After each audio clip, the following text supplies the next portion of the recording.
Hi, today I will be talking about the 2014 American College of Cardiology and American Heart Association Clinical Practice Guidelines on Perioperative Cardiovascular Evaluation and Management of Patients Undergoing Non-Cardiac Surgery. Let's start with classification of recommendations and level of evidence. Class 1 recommendation where the benefits far outweigh the risks, the procedure or treatment should be performed. Class 2A recommendation where benefits outweigh the risk, it is reasonable to perform the procedure or treatment. Class 2B recommendation benefits slightly outweigh the risk where a procedure or treatment may be considered. Class 3 recommendation where there is no benefit or it can cause harm.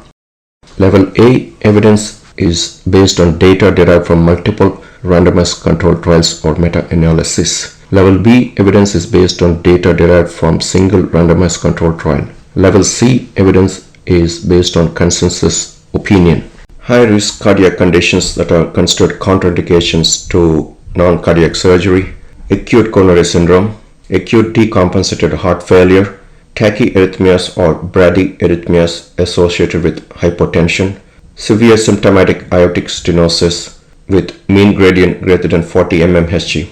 The two most commonly used risk scoring calculators are Revised Cardiac Risk Index and American College of Surgeons National Surgical Quality Improvement Program. The Revised Cardiac Risk Index has 6 components, which include coronary artery disease, cerebrovascular disease, congestive heart failure, insulin-dependent diabetes, chronic kidney disease with serum creatinine level greater than 2 mg per deciliter, and high-risk surgery. If the Revised Cardiac Risk Index score is between 0 to 1 points, then there is low risk with less than 1% of major adverse cardiac events. If the Revised Cardiac Risk Index score is greater than 2 points, then there is an elevated risk with greater than 1% major adverse cardiac events. 0 points fall under Class 1. 1 point falls in Class 2, which has 6% risk for cardiovascular complication. 2 points falls in Class 3, which has 10% risk of cardiovascular complication. And greater than 3 points falls in Class 4, which has 15% risk for cardiovascular complications.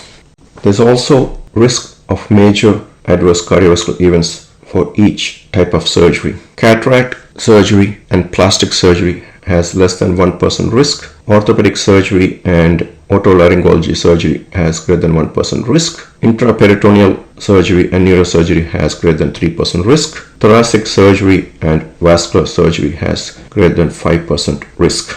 Stepwise approach to perioperative cardiac assessment for coronary artery disease. Patients scheduled for surgery with known or risk factors for coronary artery disease. If it is an emergent or urgent surgery, one should proceed to surgery with clinical risk stratification. If it is not an emergent or urgent surgery, and if there is evidence of acute coronary syndrome, one should evaluate and treat according to the guideline-directed medical therapy prior to proceeding with surgery. If there is no evidence of acute coronary syndrome, one should estimate the perioperative risk for major adverse cardiac events based on combined clinical and surgical risk factors with the Revised Cardiac Risk Index score. If it is less than 1% risk for major adverse cardiac events, then it's a low risk and one can proceed to the surgery with no further cardiac testing. If there is greater than 1% risk for major adverse cardiac events, then it's considered elevated risk and one should assess the functional capacity. Functional status is a reliable predictor for perioperative cardiac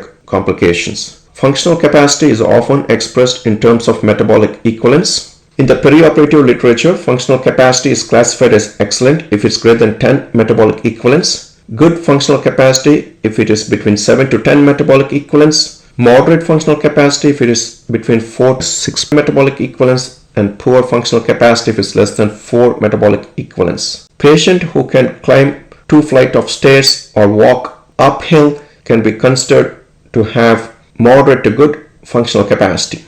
Patients who cannot climb a flight of stairs are considered to have poor functional capacity. So if a patient does have excellent functional capacity, no further testing is needed and one can proceed to the surgery. If a patient does have moderate to good functional capacity, which is between 4 to 10 metabolic equivalents, No further testing is needed and one can proceed with surgery. If the functional capacity is less than 4 metabolic equivalents or unknown functional capacity, one should consider doing pharmacological stress testing if it will impact the decision making. If the stress test is normal, one can proceed to the surgery based on guideline medical therapy. If the stress test is abnormal, one should consider coronary revascularization.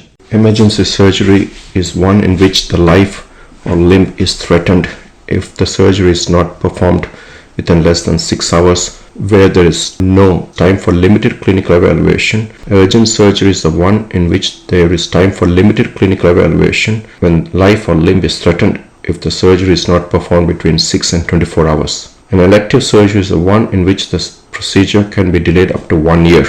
Recommendations for valvular heart disease. Patients with clinically suspected moderate to severe valvular stenosis or regurgitation should undergo preoperative echocardiography if there was not one done within the past year. Class 1 recommendation. Elevated risk elective non-cardiac surgery with appropriate intraoperative and post-operative hemodynamic monitoring is reasonable to perform in patients with severe aortic stenosis. Class 2A recommendation. Elevated risk elective non-cardiac surgery using appropriate intraoperative and post-operative hemodynamic monitoring is reasonable to perform in patients with severe mitral stenosis. Class 2B recommendation. Elevated risk elective non-cardiac surgery with appropriate intraoperative and post-operative hemodynamic monitoring is reasonable to perform in patients with severe mitral regurgitation and severe aortic regurgitation. Class 2A recommendation.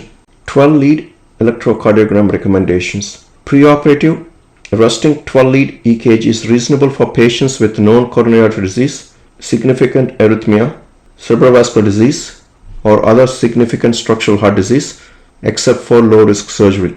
Class 2A recommendation. Routine preoperative resting 12-lead EKG is not useful for asymptomatic patients undergoing low-risk surgical procedure. Class 3 recommendation. Assessment of left ventricular function by echocardiogram recommendation. Routine preoperative evaluation of left ventricular function is not recommended. Class 3 recommendation. Reassessment of left ventricular function in clinically stable patients with previously documented left ventricular dysfunction is considered if there has been no echo done within the past year. Class 2B recommendation. It is reasonable for patients with dyspnea of unknown origin to undergo preoperative evaluation of left ventricular function. Class 2A recommendation. Exercise stress testing for myocardial ischemia and functional capacity recommendations. Routine screening with non-invasive stress testing is not useful for patients at low risk. Class 3 recommendation. For patients with elevated risk and excellent functional capacity with greater than 10 metabolic equivalents, it is reasonable to forego further exercise stress test. Class 2A recommendation. For patients with elevated risk and poor functional capacity, which is less than 4 metabolic equivalents, it is reasonable to perform excess stress testing with cardiac imaging to evaluate myocardial ischemia. Class 2B recommendation. For patients with elevated risk and moderate to good functional capacity with greater than 4 to 10 metabolic equivalents, it is reasonable to forego further excess stress testing. Class 2B recommendation.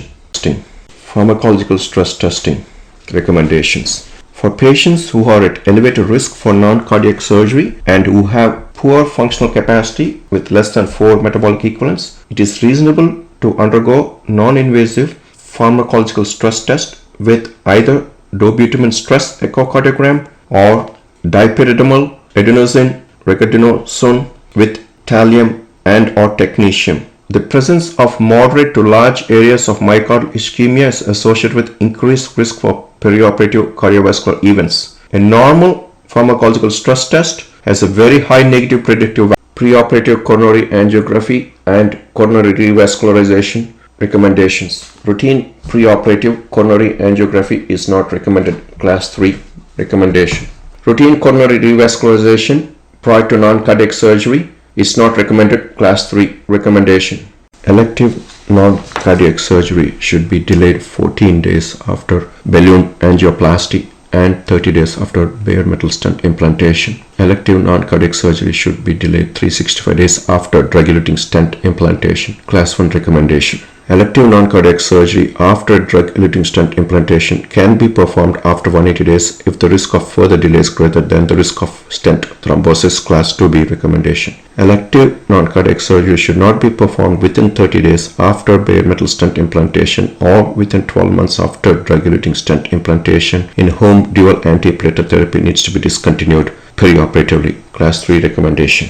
In patients undergoing urgent non-cardiac surgery during the first 4 to 6 weeks after bare metal stent or drug-eluting stent implantation, dual antiplatelet therapy should be continued. Class 1 recommendation. In patients with coronary stents who are undergoing surgical procedures that mandate the discontinuation of P2 Y12 platelet inhibitor therapy, recommendation is to continue aspirin and restart the P2 Y12 platelet receptor inhibitor as soon as possible after surgery. Class 1 recommendation. Initiation or continuation of aspirin is not beneficial in patients undergoing elective non-cardiac surgery who have not had previous coronary stenting. Class 3 recommendation. The risk of stent thrombosis in the perioperative period for both bare metal stent and drug-eluting stent is highest in the first 4 to 6 weeks after stent implantation.